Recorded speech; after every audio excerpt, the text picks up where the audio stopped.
Hello, and welcome everyone to today's Fairygodboss live webinar. We're so excited to have you all join us, and we're going to give folks a few more seconds to connect. But while we're waiting, we'd love to know where everyone's tuning in from today.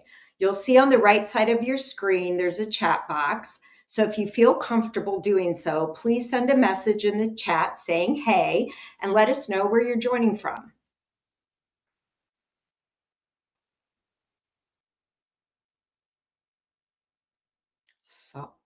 Candy, Salt Lake City.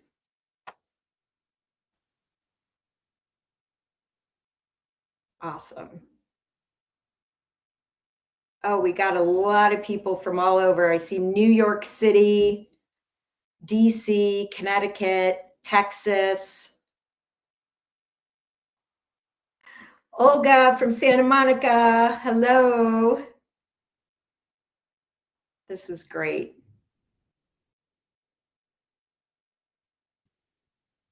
All right, we'll give a few more minutes here.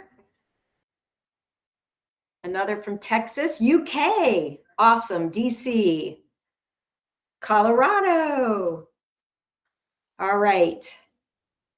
Well, thank you, everybody. Let's go ahead and get started. We'll see a few more coming in.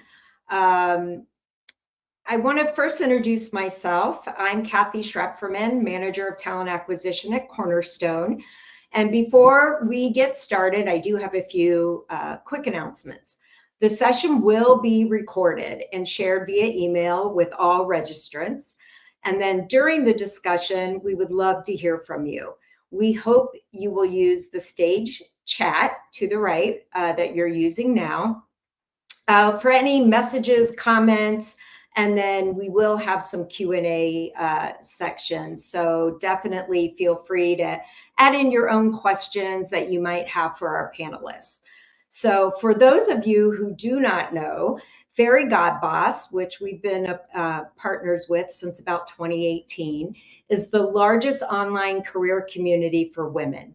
Millions of women visit Fairygodboss for career connections, jobs, community, advice, hard to find intel about companies and how they treat women, and virtual events like this. And now I'm super excited to kick off today's event, Rise and Thrive, Career Advice from Women Leaders, who I personally admire, and it's sponsored by Cornerstone, of course. I'm thrilled to be joined with three of my colleagues, Mini Peiris, Rose Sheldon, and Brandy Pond. Would you each take a minute to introduce yourselves? We'd love to hear what's going on in your life, both personally and professionally, and what you do in your role today at Cornerstone. And we'll start with you, Minnie. Hello. Okay. Hello, everyone. Good morning or good evening, depending on where you are in the world. Mini Peiris, and I have the pleasure of being Chief Marketing Officer here at Cornerstone. I am about 95 days in, not that I'm keeping count or anything, but fairly new. And it's been great to get to know the team and looking forward to sharing some advice today. All right, I'll go next. Good morning, good afternoon, good evening. My name is Rose Sheldon. I am the Vice President of Global Learning Strategy and Innovation at Cornerstone. I've been with Cornerstone for about 2 years, and prior to that, spent over 20 years leading learning and development teams in the financial services industry. And I'm normally in the Chicagoland area, but I'm on site at a meeting in Dallas today, so excited to be joining you all from Texas. All right. Hello and happy International Women's Day. I am Brandy Pond. I have been with Cornerstone since September. I am currently Vice President of Executive Programs and Chief of Staff to our Chief Revenue Officer for the Americas. Super excited to be here. Been across enterprise technology for a little while, a couple of decades. And hopefully have some good stuff to share. Looking forward to the conversation. Thank you all for being here. Awesome. So let's get started. I'm really excited about our discussion today. And for those of you just tuning in, I would like to remind everyone that we will be answering some questions that come directly from all of you. So please submit those questions in the chat to the right of your screen. and we'll do our best to respond to as many as possible. So here we go. Early in your career, how did you define success? And how was that definition, or how has that definition evolved as you moved into leadership? And Rose, I'm going to give this one to you first. Yeah, thanks, Kathy. It's funny because when I saw this question and we knew we were going to be talking about it, it was a fun reflection exercise to think about my own journey.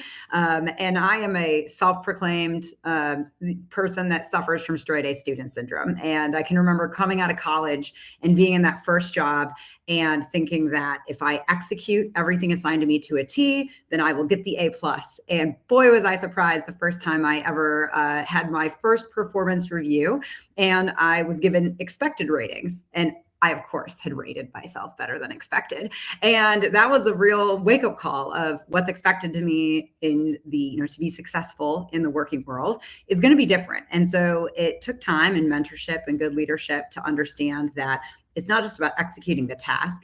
It was figuring out how's what I'm doing driving business outcomes, and not waiting for somebody to tell me to go and do the thing and help drive business outcomes. And that definitely helped accelerate my career into managerial roles and bigger leadership roles, which was great.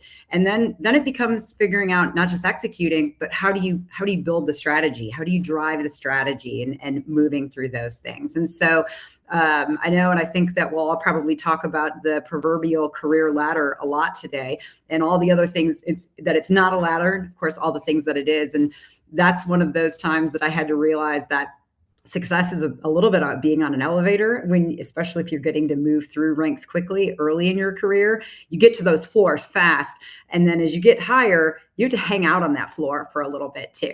And so I had to recalibrate and say that success isn't getting a promotion every 2 years. What is success? It's getting to try these new things and be strategic, which is great. So I love that. Thank you, Rose. Minnie, what about you? Yeah, so I've had interesting career journey. Little bit more than 2 decades than the other ladies today. But my degree is actually in cellular molecular biology. Now you're probably wondering, what does that have to do with marketing at a technology firm? The answer is nothing, except that sometimes I get to flex the both sides, right side, left side of my brain. And so I really kind of stumbled into technology because followed some friends to an area of the U.S. that didn't have a lot of biotech or pharma, and they were at a tech startup, 30 people, and they needed someone to come in and write some knowledge-based articles. And I've always been good at taking complicated things and translating them into something understandable, which now you see the connection. That's what I lean on today in marketing as well. So Rose gave the analogy of it's of an elevator, and I would almost the commentary from Sheryl Sandberg in Lean In around your career path is more of a jungle gym really resonated with me, because I made those lateral moves, and then once I got into tech support in the technology world, I then shifted into product management, and from there into product marketing, and then running all of marketing. So you definitely have to take those side steps, if you will, if you're looking at getting more of the capabilities and the skills that you need to get to your end goal. Like, did I start out my career thinking I wanted to be a CMO? No, definitely not. So your aspirations also change. And I think Rose touched on it. Like, what's important is that any point in your career, you do that reflection of what do you really want? And for us as women, that's always a balance of how do you juggle work and life? And I can tell you, like, I stepped out of product management leadership and into product marketing because we were getting ready to have kids, and it was a personal choice for me of wanting to make sure that I wasn't beholden to engineering schedule, but that I could make time for my kids and be in charge of my own schedule a little bit more and have that flex more on the marketing side than being in an R&D organization. So these are, decisions and trade-offs that we all have to make. I love the sidestep. So many women feel like I got to keep climbing and climbing and climbing, and those sidesteps are extremely important. So thank you for that, Minnie. Brandy, this next one is going to you.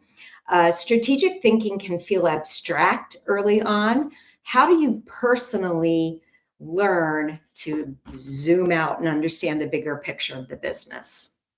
It's a great question, Kathy, and so important, right? I think we can find ourselves, or at least I have found myself in my career, pigeonholed into wanting to fix and solve and being very tactical on the ground because that's the things that are right in front of you.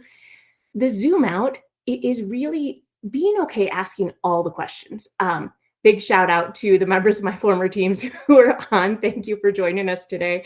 But they know I'm not afraid. I will ask all the questions. Like I'm okay to be the person in the room who appears to know the least because how else are we going to find out? And I think sometimes we find ourselves shrinking into these smaller tactical spaces, especially earlier in the career. And luckily, I had some super patient early teammates who humored me and also helped bring me along, right? Until you ask, well, how do you see this? How does this go? What should I expect?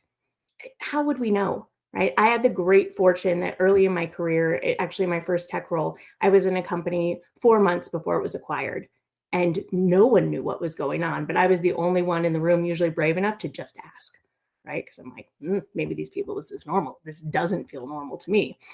So, what should this look like? How do we operate? How do we behave? How do we integrate? All set me up to be able to do so in every situation moving forward. I think it's the just being fearless and being okay with your knowledge level and exposing that. There's zero shame or embarrassment in asking the question. I think it's much worse to shrink into a place of I don't know and be scared to stand behind your point of view. So true. Just asking the questions. I think we all have a fear of maybe being perceived as unintelligent with the questions. It really puts everybody in this vulnerable position. But I love the whole just ask, clarify it. So, what about you, Minnie? I'll kind of pick up that thread Brandy started around, taking advantage of access, particularly if you're in a smaller company or a startup. I mentioned that was like one of my first tech roles was at a 30-person company. So I had access to the CEO. He would walk around and talk to us, and he was the founder CEO. And similarly, that I think that's been a theme. Anytime you have those opportunities with leadership, make sure that you are taking advantage of that. So in the case of like that early startup, I had a chance to, as I was getting into tech support, to take on a project around that was pretty strategic for the company. We wanted to outsource our tier one support in order to be able to grow and scale faster and focus our people on more of the tougher questions, right? And that I had to then go report out in front of the executive team on how that was going. And basically, I was like working myself out of a job as someone who was running this big org. And so it's those opportunities when you have the chance to take a role that allow you to reflect on what is that strategic impact. And then one other example of opportunity I had was in doing a press tour with the CEO because I was in product management. And so you get quiet time in the cars when you're driving from, the analyst corridor of, whether that's Boston to New York or wherever you are on the road. Sometimes we'd have to like go out to remote places in Pennsylvania. And so we would just talk, and he is to this day, he's a great role model of mine. He also happened to have been the youngest CMO at Oracle that they've ever had in their history. So it was helpful to pick his brain. But it's a good opportunity to then find out what he was thinking about the company growth. And that helped me as a product manager translate that into where I needed to take things in terms of product direction. So I would say, how you think more broadly is ask questions, take advantage of the opportunities when you have access to leadership. And if you don't have access to leadership, then we can talk a little bit more of like, how do you carve that out for yourself?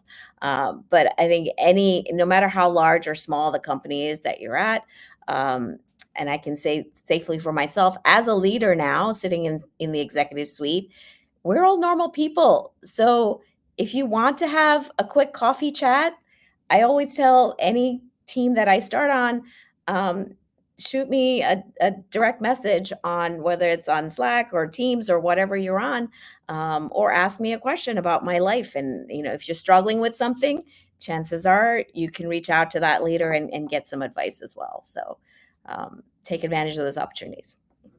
Awesome. Very helpful. Thank you. Rose, I have another question for you. What practical habits or guiding questions do you use today to stay connected to your long-term goals, not just immediate tasks? Yeah, and anyone who knows me knows that planning is my love language, I always say. And so, like, I love a good plan. The pace of business, I think it's been an interesting point, and I'm sure that Minnie and Brandy and Kathy, you as well, like we've felt it over the past 20 to 30 years, right? Of the pace that business was at and all of the waterfall mechanisms where everybody had kind of like their place in the process. The teams that I lead in learning and development, we're usually at the end of that process. And so a lot of times my teams feel like order takers. And as things have shifted, I've had the opportunity to get to learn things like capital A Agile and human-centered design and design thinking and apply those principles. And I've loved the idea of switching from something like a SMART goal, which was like overly time-bound and wasn't flexible, to moving into the concept of OKRs. So I share all that to say, like, I stay very connected to goals. They're always front and center with my teams because we go through very rigorous planning processes that are, everything that's built into Agile. So, and then we move into, we have scrums and we have, retrospectives, and we do what we need to do, always keeping our eye on what's that bigger OKR, which sometimes is something we know is going to take us 2 or 3 years to accomplish. So if you can put all those things out there, have the plan, have it up there, have those regular cycles where you stop and you say, okay, wait, what's going on? Are we actually still pointed in the direction of our OKRs? Or have we gotten back into that reactive order taker stance again? Great. Thanks, Rose. Brandy, anything to add to that? I would. Kind of a different perspective, coming out from a different way. I always ask, what is the life on this? Will it matter next week, next month, next year? Like, really, because there are so many priorities, right? And so many things. And we all, whenever we start our day, as global organizations, wake up to, 50, 60 messages and teams and everything else. And, I'm just going to say it, like, one person's fire drill is not my emergency, right? Like, and it really, defining for you and for your team, when is this going to matter? And I would add, Minnie talked a little bit about balance earlier. Who's it going to matter to? So I know, members of my team previously have come with I really don't want to push this meeting. There's an executive there, blah, blah, but I have a conflict. It's my children's last Halloween trick or treat parade. Yes, you know who you are, you're on. And just saying, you know what? Next week, no one is going to remember that we pushed from Wednesday to Friday, right? Like, it is just not that big. Your kids will remember. I mean, my kids remember and remind me the few things I have missed because I was out of country or I was other places. Like, again, think about when it'll matter. What will matter next year? And plan accordingly. And the same for your teams, right? What is actually going to drive them forward? What is going to matter as you help your teams build their careers, right? Like, really centering on the impact and driving the greatest value to both the people and the organization. I love that. Being just authentic, kind of what Minnie said, you're real, you're people, with personal families like everybody else. So that's awesome. Minnie, I'm curious to get your take on this next question. What advice would you give to someone who wants to increase their visibility by demonstrating strategic thinking, especially if they don't yet have a leadership title? Yeah, so I touched on this one a little bit, but I'll give a very, it's something that I've cultivated over the years. Corporations have boards, and if you want to curate your career like you're a company, then get yourself a personal board. These would be people that would be your sponsor when you're not in the room and you're not there to advocate for yourself or raise your hand to take on a new project or initiative or something that, is strategically important to the business. So you do need to, this is not someone who's going to like be a mentor necessarily, but someone who knows what your strengths are and can knows what you're interested in. And sometimes it's as simple as like making people aware that you have interest in a particular area. So for instance, right now, like if you secretly vibe code and are doing that to build agents for yourself to make your own work faster, well, chances are there's probably projects across the company that could definitely benefit from that, but nobody knows you're doing it, right? So making sure that find some folks who that you think have awareness of you as a person and what you've contributed to the company, and then ask them to say like, hey, I'm interested in this particular area. Next time there's something that comes up, that you're in the room on and it's being discussed, can you please make sure you put my name forward, and then cultivate that relationship in a different way than just asking for mentorship, right? And you should always, if you're asking for time with a leader, make sure it's specific and tangible to reflect something that they can help you with, and not like open-ended and just career advice in general, right? Make it specific, make it pertinent to how you can help the business, and then you're opening that door for yourself. A personal board is a construct. You can also, if you know there's an area you want to work on, you can have people on there outside of work.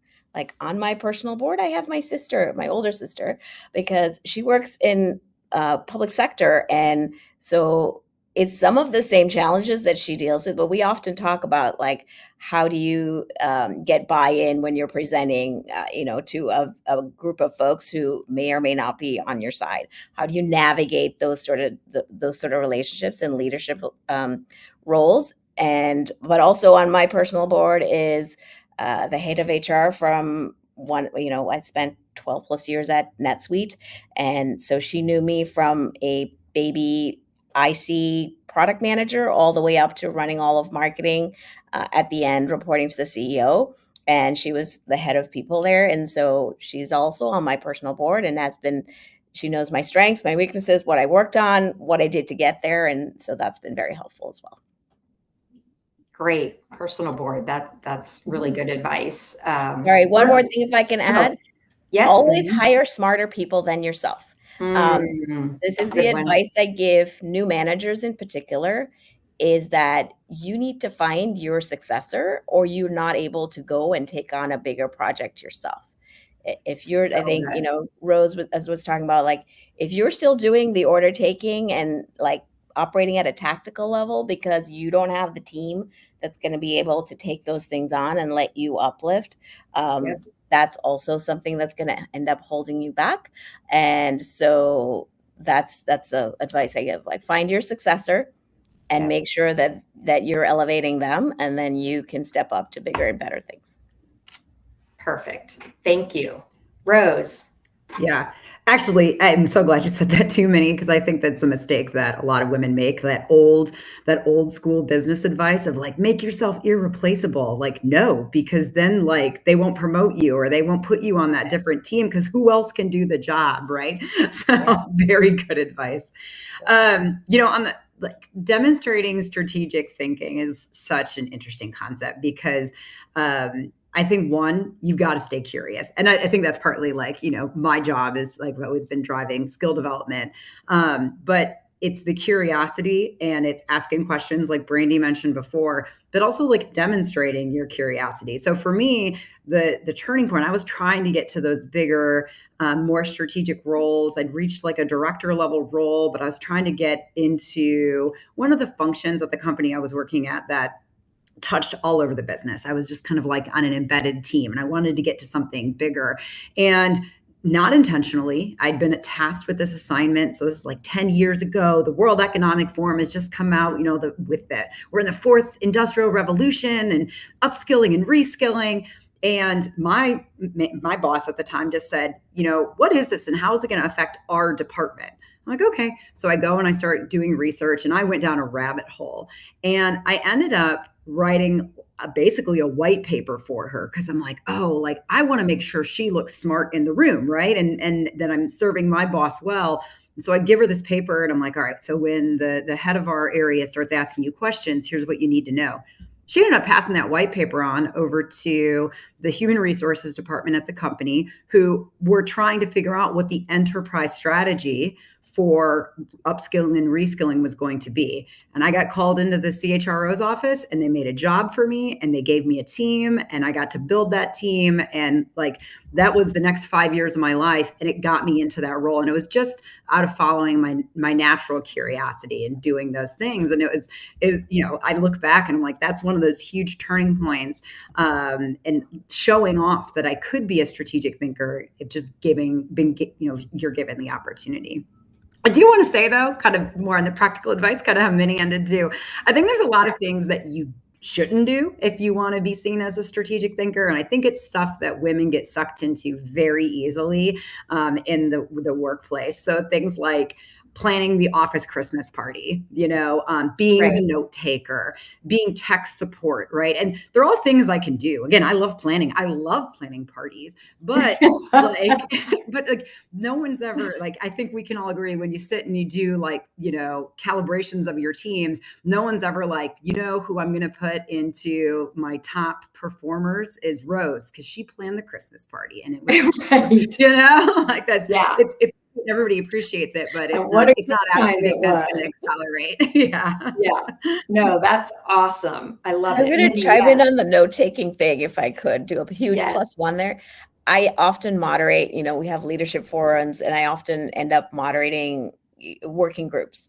And I will tell you, I have had to step in and tell women to stop being the note taker when there's a group of folks who are supposed to be collaborating, and there's only one woman on there, and like by de facto, because everybody has to present out right after you finish your discussion, there's output that gets presented out, and the woman gets asked to be the note taker. And I've often stepped in to say, like, no, why don't you, Mr. Guy over there, you do that instead, please. Thank you. Because I know you're really good at it. You make it positive, but this is a I thing. always say, oh, I have awful handwriting.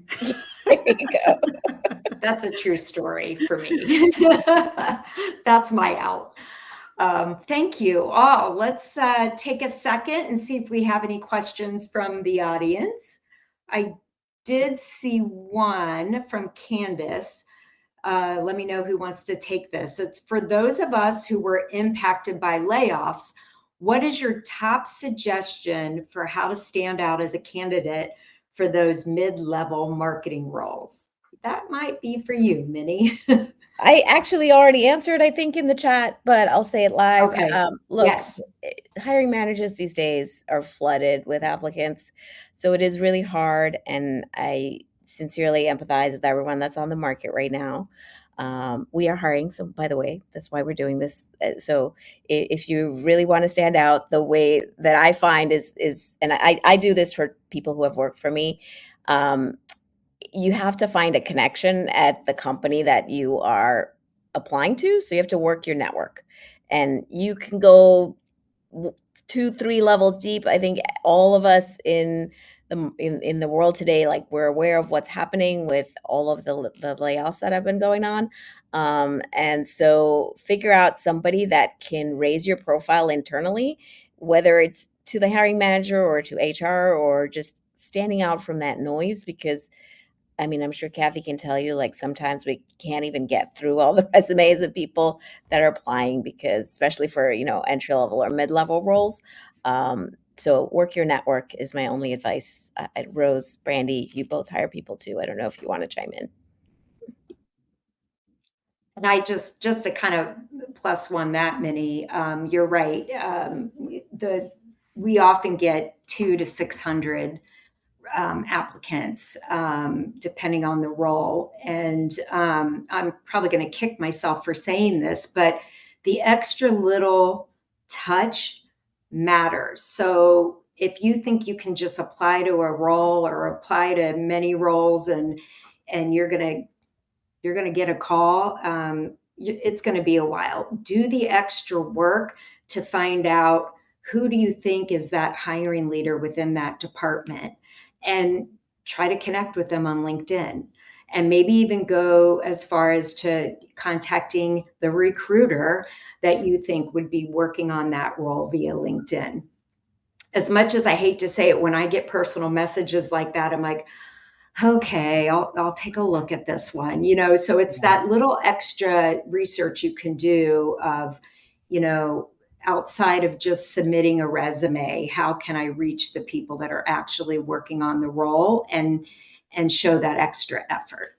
Rose, did you have something to share too? Yeah, I was going to say, something my kids have certainly taught me from social media is to work the algorithms too, right? So something I've seen successful, at least in like my area and like the learning and development area and jobs there, is if you start sharing jobs that you've seen, then the next thing you know, your LinkedIn feed starts showing you more of the jobs that are available as well. And for each vertical within a company, there are people out on socials doing a great job trying to help highlight what roles are available and who to talk to and all of those things.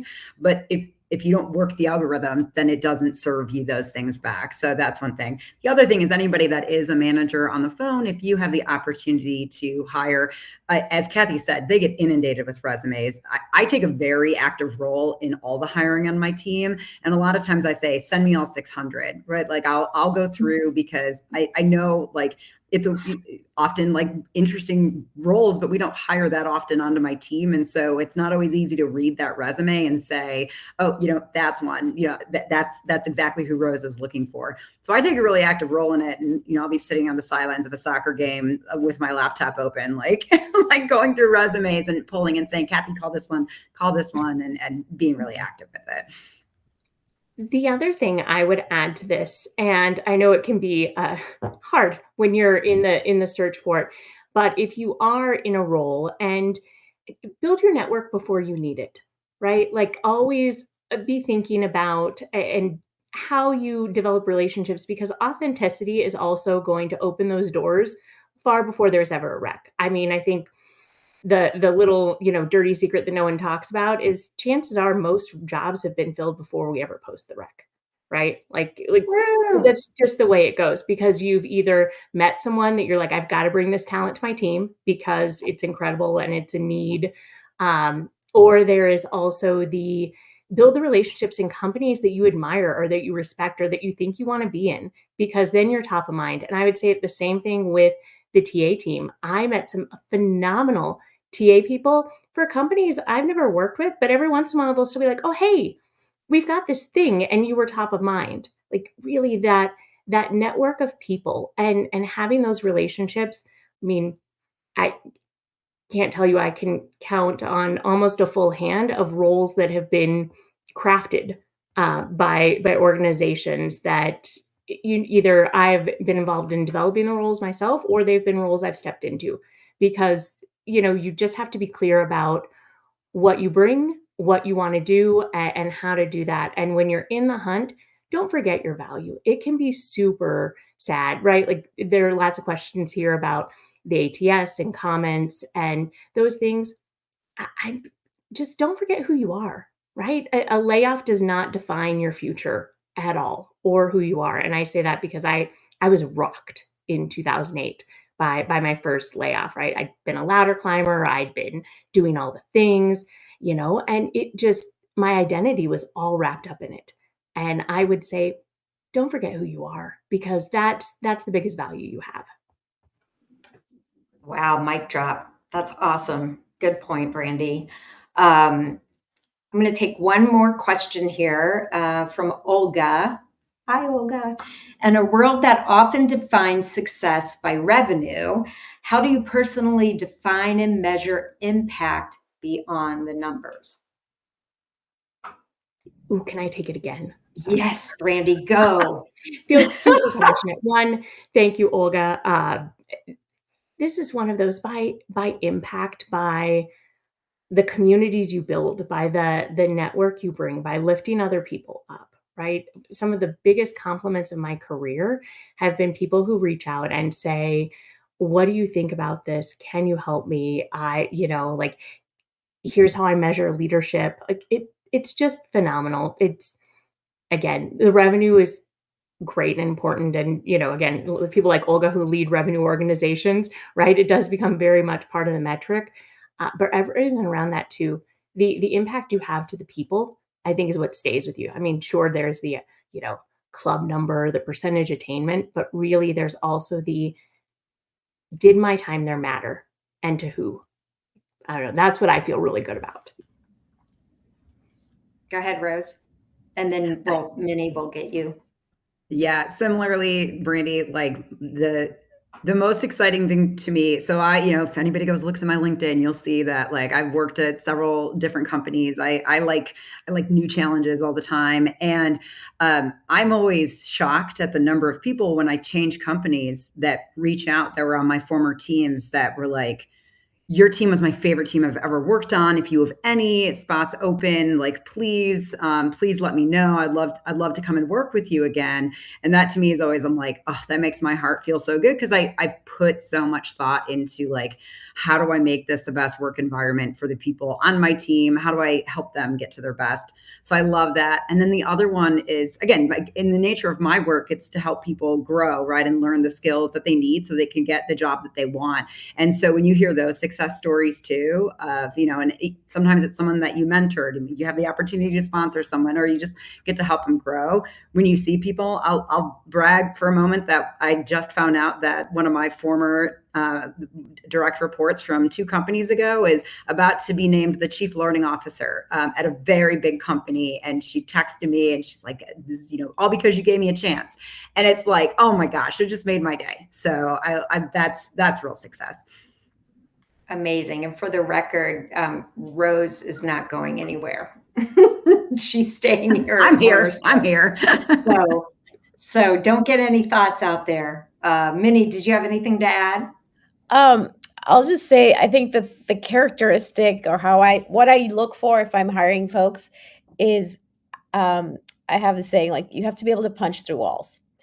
And in marketing and, as a product manager starting out, one of the things you have to be able to do is get things done and get people to do things for you that don't report to you.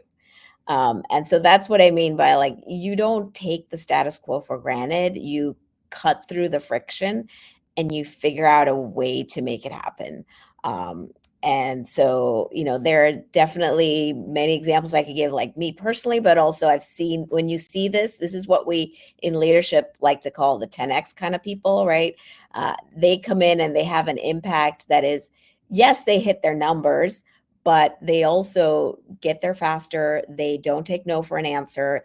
They figure out how to go. If they have to go, like I personally do this today, yes, I have a C in my title, but if I have to go run some searches myself in order to get the reporting that I need, or nowadays we can all go to AI to help us self-serve on some of that, you're building, right? And this is the difference between like builders who get in there and figure it out versus folks who run up here and you only, those folks, there's certain kind of companies, if you're fully at scale, that they will do really well in. But if you got to get in the muck and figure things out, then they're not going to do well. So those are some of the things that I would say define impact beyond what the numbers look like. Yeah, very, very true. Thanks, Minnie. All right. So many women struggle with confidence and perfectionism as they advance, as we talked about. Was there a mindset shift that helped you minimize self-doubt while stepping into bigger, more strategic roles? And I'm going to go with Brandy first on this one, please. Sure. I'm just going to say the thing in the room, which is kind of my thing anyway. And now it's a pretty popular meme. I think we all talked about it for years before it became a thing. But what would a mediocre dude do, right? Like in most situations, in your gut what needs to be done. You know how to get there. But sometimes as a woman, especially in a room full of people who either don't look like you or don't, assert the way you do or things like that, it can feel very much like, And then I remind myself, wait, if I'm going to make Brad down the hall thought this, would he think twice about bringing it to the table? Not at all. In fact, he'd probably also, bring 5 other people's ideas with him who probably aren't named Brad. And so I just think, like, reminding yourself you've done it, you've been there, you have valuable contributions to add. And the other thing, if also you add those things and they're not well received, that's probably not your place for you, right? Like, go somewhere you're valued and be in rooms that will celebrate you for bringing what you do. Like, so important. So important. You're getting a lot of laughing emojis and people are loving that, Brandy. So thank you for being raw and real. I love it. Minnie, what about you? What are your thoughts on this topic? I mean, look, imposter syndrome is real. It says so on my personal user guide. This is something like I have personally struggled with my whole career as well and had to work on. I would say kind of the important thing here is like take time to reflect when you get one of those wins and put that in your like reserve bank, and so that it's a moment that you can go back to when you're starting to doubt yourself, or when if you experience a layoff and you're like, wow, did I really see that coming? What did I do to deserve this? Sort of you end up in that mindset, right? And we have all been through it. I've been through a layoff too, so I've had to be on the other side and make the tough decisions of it's a gutting experience as a leader when you've built a team and cultivated folks to make those choices. So know that it's not easy on both sides.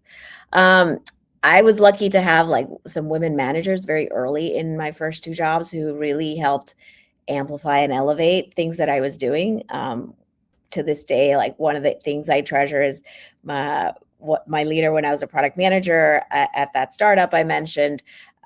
There was a particular product review that I helped us land in a tech magazine, and she sent an email to the entire ELT with the title of "Look What Mini Did" and attached the review. So it's little things like that, and I've learned now that I'm in the leadership seat. It kind of goes to that theme of International Women's Day that Brandy was referencing, give to gain. So I always make sure that I'm trying to give those moments to people on my team, so that they can pay it forward as well in their career. One other tip I will say is data is your friend. Particularly today, we can all measure what we're doing. And I'll give an example of that where I personally, this was also early in my career, I was 2 weeks into a role, I think, and there was a fairly strategic decision that was circulating on an email thread with the founder of the company as well as the CEO of the company. They were not the same. It was not a founder CEO combo. And so I happened to have had some data that addressed the question they were contending with from my last job, but it was a very contrarian point of view to what the consensus was sort of building to. So I had to take a risk and put myself out there and say, well, look, actually, I think we should do X, Y, and Z, because it happened to be about whether we should get into like email business. And we were a CRM tool. So there was a synergy there, but not really in our wheelhouse. And so I used data to make my case. And then I had to step away from the computer for a while because I was so nervous. I thought I was going to get fired. But thankfully for me, CEO weighed in and said, you know what, that's actually true. Like Microsoft owns this space. This was a while ago. Why on earth would we go spend money on that? Minnie's right. And of course, then that won me huge cred. So use data. Don't be afraid to put yourself out there. And then save those moments of when you get those wins and put it in your sort of bank of memories to go back to when you start doubting yourself. Love that. I call it the brag book. I'll tell my team, pull up OneNote or something and just put brag on one of the on one of the tabs and just keep track of the things that you're proud of. And so love that. Rose, I'm going to you next on this. What are some ways women can proactively advocate for themselves while still staying aligned with team and business priorities? Yeah, I mean, hearing from all of us today, I think everyone's probably picking up on the fact that we are authentically ourselves, right? Like we bring, and I mean, I joke around all the time. I'm not everybody's cup of tea. Like not everybody loves working for me, right? Like, but I know who I am and I know like what I bring, but I wasn't always that way. And I'm sure that Minnie and Brandy have been through that too, where you have to learn what is your brand? What do you put out there? What do you want to show to the world? And it's funny because I I kind of accidentally stumbled into that, and it was actually via LinkedIn several years ago. So I also was laid off and very surprised, very upset. And I had to make that mindset shift of like, what am I going to do and take advantage? And at the time I had my foot, firmly on the gas pedal with my career. And I'd had 2 kids at that point. They were tiny. I had basically a newborn and a toddler. And I hadn't really gotten to take the time to be a mom. And so I was lucky enough. I was always working my network, and I could do some consulting work on the side. And I decided to just sort of take a break. So for 6 months, I did consulting work, and I reserved every Friday to just hang out with my kids, and knew that I might never get this time to do this again in my career. And by the way, Brandy, my kids do remember it. My oldest absolutely remembers like our fun Fridays. So fast forward now, I go and start working for a big company again. And I'd always had this very professional, brand out on LinkedIn. I was trying to share like my thoughts as a learning and development leader. But I just put out there after I took this new job, I'm like, let me tell you what I've been up to the past 6 months. And let me tell you what it felt like to get laid off. But more importantly, what it felt like to be a mom for 6 months. And it was awesome. It went viral. I mean, like Working Mother magazine, like reached out to me and wants to do an interview. And I'm like, are you kidding me? I'm like, I put some intelligent thoughts out here, for like the past 5 years. This is what's going to get me on the map. And so that's what I've just continued to do, is be authentic and advocate for that. So my answer here isn't necessarily about advocating for the work that you do, but who you want to show up and be at work. And so for me, finally being vocal about it, I then had the guts to tell my boss, like, hey, you know what? I have a hard stop every day at 5 o'clock. Because if I don't, then I can't get to daycare on time. And then the next thing I know, they're telling me, like I'm getting kicked out of daycare. And she said, why don't you leave at 4:30 then? And it was like, so sharing those things and being like, oh, when I was finally authentic and advocating for myself and what I needed at work, I then suddenly was on teams and with managers who could support me in the way I wanted to. And it allowed me to thrive a lot more at work. So be out there, and find your voice. Bring your whole self to work. Let your boss know, let your teams know what you need. And to me, like that's advocate for that first, because if you can be happy and, dare I say balance, it's not balance at all, right? It's every single day is different. There is no such thing as balance. But if you can get things working in harmony, it's a heck of a lot easier to be a productive and, great employee for your employer. Thank you for sharing that, Rose. It just, I'm like over here beaming, like that I get to be in the same company with you three, as authentic as you've been. And I'm sure everybody out there is like, oh my gosh. But that really is who you all are. And I love it so much. And to piggyback on that with Brandy's comment earlier, if you're putting yourself out there and it's not being received the way it was for you, Rose, then maybe you're not in the right organization. So Brandy, any additional thoughts?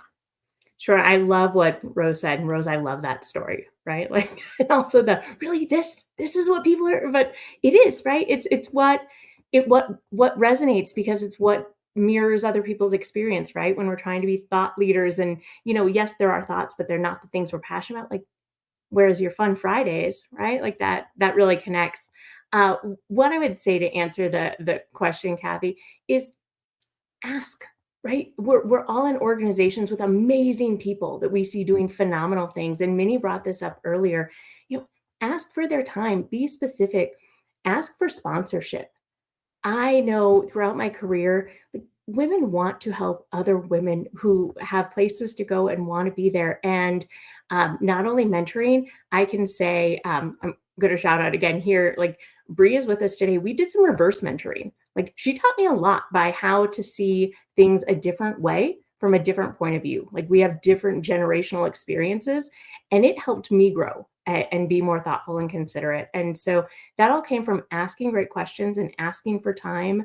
And so I would encourage everyone, advocate for yourself, step into the room and find a voice that you admire and connect there. I think we all want to help each other and build communities. Well, you're also a very great mentor. Thank you. Okay, that's great. Love it.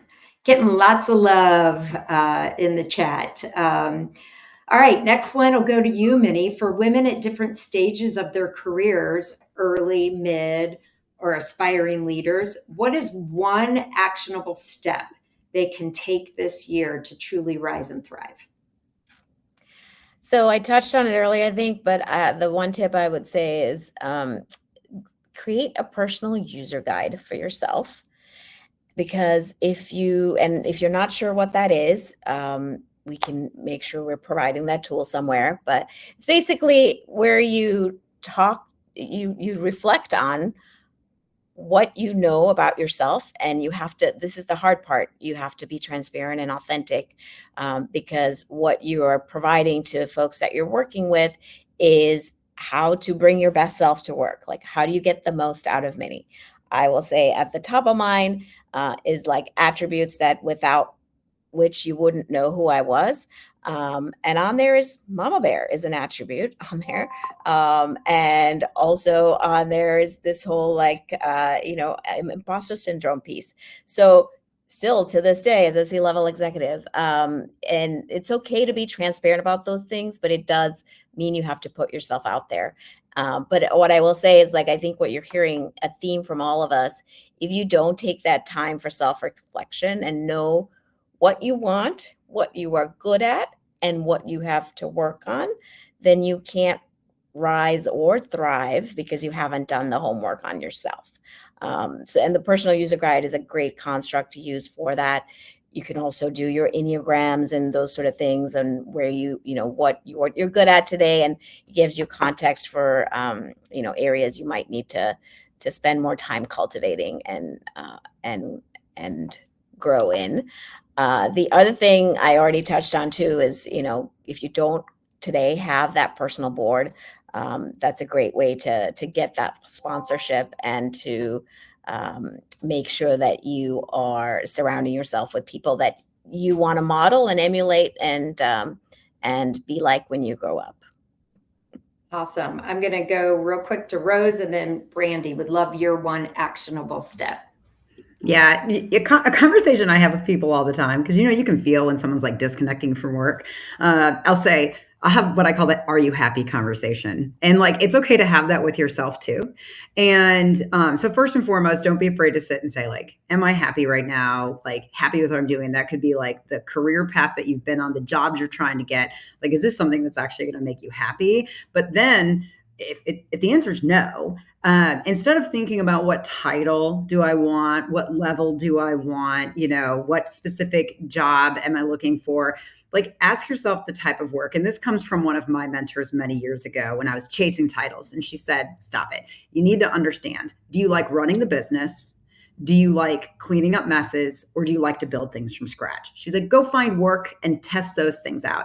And I've gone through different periods. I went through a long period of loving to build things from scratch. And then eventually I said, oh my God, I don't think I can go back and do a clean whiteboard and start from the beginning again. And since then, I kind of like cleaning up messes. Like it's fun. Like I go in, I find a challenge, I figure out something nobody else wants to figure out. Like, how do we get to the root cause and all of those things? So don't be afraid to say, maybe I'm sick of cleaning up messes. Maybe I'd like to just go run the business somewhere for a while and go and find those opportunities. I'm going to piggyback there, Rose. One thing I would say, and it doesn't have to be work related, make time for that thing you talked about being happy. I call it your joy. Make time for your joy.